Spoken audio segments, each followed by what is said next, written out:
National officers who served as deputies in the immediate past National Working Committee of the People's Democratic Party (PDP) have warned the newly inaugurated national chairman Iyorchia Ayu to be wary of powerful forces in the party.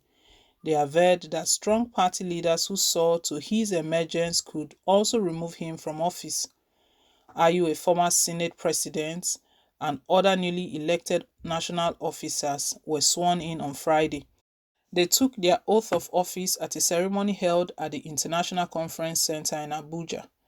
The chairman of the Deputies Forum and former Deputy National Publicity Secretary of the party, Mr. Diran Odeyemi, gave the advice in his valedictory speech at a session held during the week to mark the end of the tenure of the former National Working Committee (NWC) members. He said, "Advice for incoming national chairman: please be just fair and seek God's guidance on issues that come to your table. The system that thrown you can remove you at any time.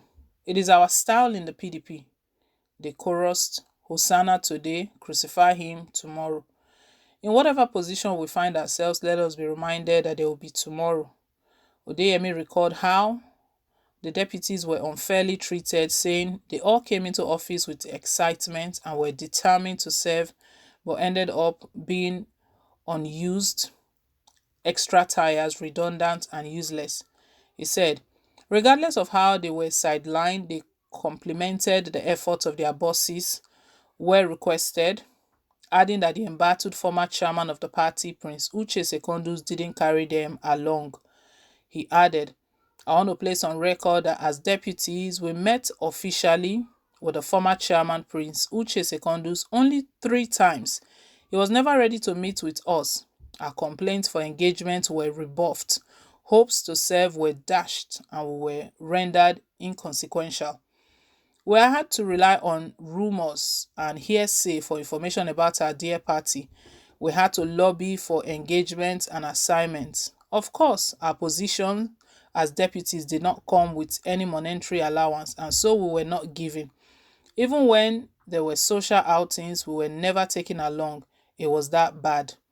Odeyemi expressed the forum's call for a review of the party's constitution to either scrap the position of deputies or give them roles. Meanwhile, the advice by the Deputies Forum seems to be predicated on the fact that in the history of the party, none of its national chairmen completed the 4 years plan provided for by the Constitution. Dr. Alex Ekwueme, who was the first elected vice president of Nigeria, was the first chairman of the party in 1998. He left the position to take part in the party's presidential primaries, which he lost to former President Olusegun Obasanjo. He was succeeded by former governor of Plateau State, Chief Solomon La, who was in office between 1998 and 1999. Senator Barnabas Gemade took over from La and was in office between 1999 and 2001 when Chief Audu Ogbe took over from him. Like those before him, Ogbe also did not complete his tenure as he was forced out of office due to the crisis in the Anambra State chapter of the party, which the then President Obasanjo said was not well handled by the party chairman. The first Director General of the National Youth Service Corps, Senator Ahmadu Ali, succeeded Ogbe and was in office between 2005 and 2008. But the former National Secretary of the party, Vincent Ogbulafo, was elected as the national chairman in 2008. He was forced to resign in 2010. Then a former governor of Enugu State, Dr. Okwesieli Nwondo, was merely in office for 1 year when he was sacked and was succeeded by Dr. Haliru Mohammed, who also did not last 1 year before he was succeeded by Alhaji Kawu Baraje, a former national secretary of the party.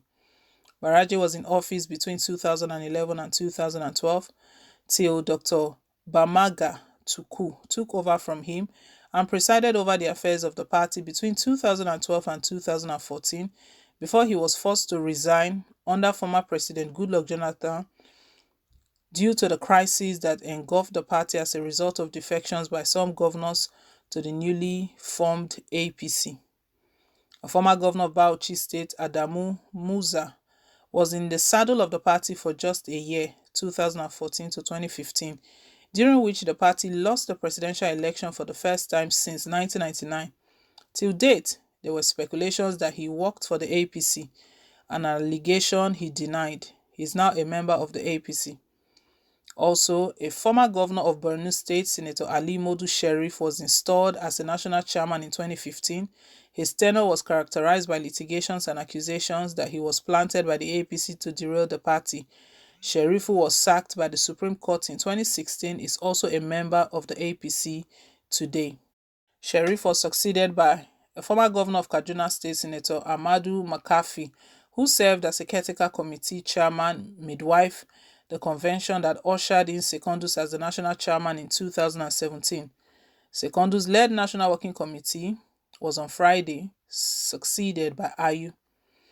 Meanwhile, speaking shortly after he was sworn in on Friday, Ayu promised to not only reposition the party but also return it to the people. He said, "Our task at this auspicious moment is to return the party to the people. But to do that, the party needs to be reinvigorated, reinvented, and repositioned. We are not unmindful of our missed steps and actions in the past, but we have learned our lessons both in government and in opposition." He pledged to implement policies and programs that would restore the party's lost glory, saying although the task ahead might be daunting, all hands must be on deck to ensure the party returns to power in 2023. He mocked the APC, describing it as a contraption that lacks clear ideology or a coherent program of action. Ayu stated, "This contraption seduced Nigerians with propaganda in 2015. Today, Nigerians have seen the limits of propaganda and demagoguery. The only thing the APC is doing successfully is irresponsible borrowing." Let me give you the grim legacy of the APC. 2 economic recessions in 6 years, a sluggish GDP rate of below 2%. About 40 million Nigerians have been pushed into extreme poverty in 6 years, and inflation is at an all-time high at 18%. A weak and devalued naira, devalued by over 300% since 2015, has made our currency the worst in Africa. Unemployment now stands at 33%, meaning close to 40 million Nigerians willing and able to work can't find jobs. The PDP, on the other hand, has a history of performance and legacy achievements. In our 16 years in power, we not only gave Nigerians good governance, we also strengthened democratic institutions so as to add value to the people.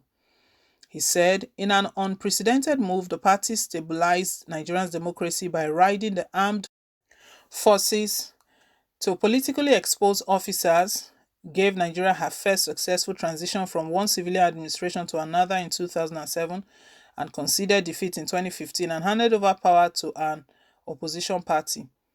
He added, it was the PDP-led federal government that created value-added public institutions like the Economic and Financial Crimes Commission, Independent Corrupt Practices and Other Related Offences Commission, National Agency for Food and Drug Administration and Control, the Debt Management Office, and the Bureau for Public Procurement, among many others.